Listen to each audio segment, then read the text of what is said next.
وہ کہتا ہے میں ہر انسان کے دل میں چھپے رازوں سے واقف ہوں. دعائیں اس کے ہونٹوں پر جو رہ رہ کر مچلتی ہیں، انہیں میں تب سے سنتا ہوں کہ جب اس کو ابھی الفاظ کے معنی نہ آتے تھے.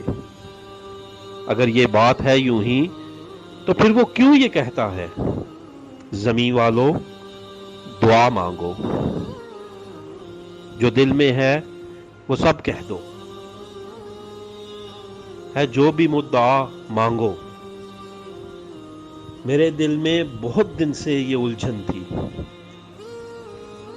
اگر وہ جانتا ہے اور یقیناً جانتا ہے تو وہ کیوں میری دعاؤں کو میرے ہونٹوں سے سننے کے لیے اصرار کرتا ہے؟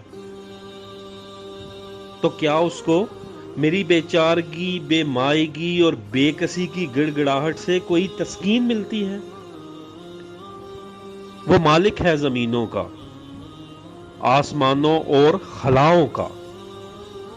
میرے اشکوں کی آخر اس سخی کی کیا ضرورت ہے؟ انہی الجھے سوالوں کا بہت سا بوجھ تھا دل پر، جسے لے کر میں پہلی مرتبہ خواب میں داخل ہوا تھا صحن کعبہ میں. ہوا کچھ یوں، نماز فجر سے پہلے حضوری کی عنایت کے تشکر میں اٹھائے ہاتھ جب میں نے اور ان معمول کے لفظوں میں پھر وہ دعا مانگی کہ جو میرا وظیفہ تھی، تو یکدم یوں لگا مجھ کو کسی نادیدہ دستے مہربان میرے شانے کو بڑی شفقت سے تھپکا ہو.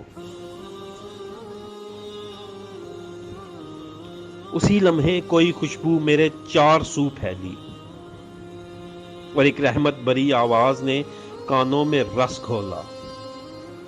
میرے بندے، دعا وہ راستہ ہے جو تجھ سے ملاتا ہے. یہ ایسا آئینہ ہے جس میں کوئی عکس بھی قائم نہیں ہوتا کہ میں اس کو اٹھا لیتا ہوں بننے سے کہیں پہلے کہ اس کے حسن میں اس حسن کامل کی شباہت ہے. یہ ساری وسعت کون و مکان جس کی شباہت ہے. شفاعت اس کو حاصل حشر میں اس ذات کی ہوگی کہ جو محبوب ہے میرا. دعا میں سب کی سنتا ہوں کہ سب مخلوق ہے میری، مگر تیری دعاؤں کو میسر یہ فضیلت ہے کہ ان کو اس میرے محبوب کے ہونٹوں سے نسبت ہے کہ جو سردار ہے تیرا. دعا میرے محمد صلی اللہ علیہ وسلم کی بہت مرغوب سنت ہے. دعا میری نہیں بندے، دعا تیری ضرورت ہے.